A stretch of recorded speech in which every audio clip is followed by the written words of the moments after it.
I follow you on Instagram and I've seen some of your yoga posts. What's your favorite pose? At the end of the class when you get to lay down. Mayfair Witches is an adaptation of Anne Rice's book trilogy, Lives of the Mayfair Witches.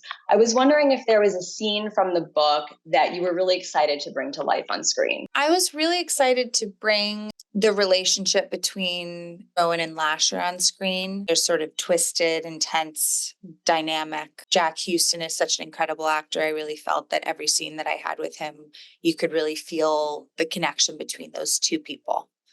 And conversely, was there a scene that you were intimidated to recreate or scared? I have so much love and respect for Anne Rice. So I think everything is very intimidating because you want to do her justice. So it can be hard, I think, when you're transferring something to a new medium to make sure that you are really capturing the essence. The books are so lush and so rich and so complicated. So it's a huge responsibility. In season 2, we see Rowan gaining more powers from Lasher. Which of those powers do you think is most important to the storyline? When you get power, you think you're going to do something good with it. You think you're going to be a good person. But what really happens with the power that you have? So I think the more power she gets, all of it is important in her development as a character because you have no idea what she's going to end up really doing with it. I know New Orleans is a really magical, mystical place. So what would your ideal coven look like, or who would be part of that? My coven, it would be me, an acupuncturist, a chef, and all of my closest friends. And we could just hang out and do spells and cook good food and,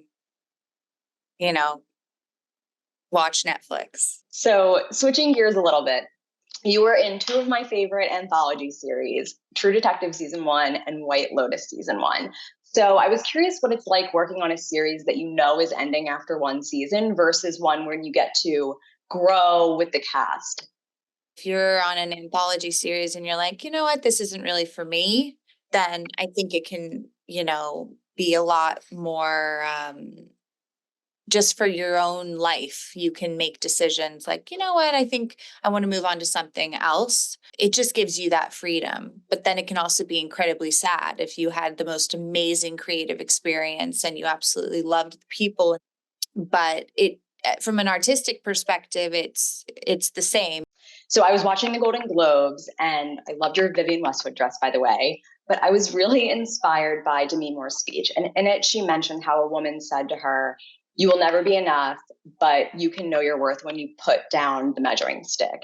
Is there anything you recall someone saying to you that really changed your perspective on something in a positive way? You hear that you're not good enough and you're not thin enough and you're not this and you're that, or you're too much of this or you're too much of that. And you hold that inside, she said, that's something that then you internalize.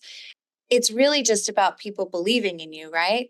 I mean, the people that say stuff like that to you, they don't believe in you for whatever reason. They don't want you to believe in yourself. And I've had people just believe in me and say such kind things like, you'll always be beautiful because of who you are on the inside. And stuff like that, where you just get to throw away this idea of what you look like or what kind of actress you are. At the end of the day, it's about the art that you create. And that's why we all do this. We're here for art.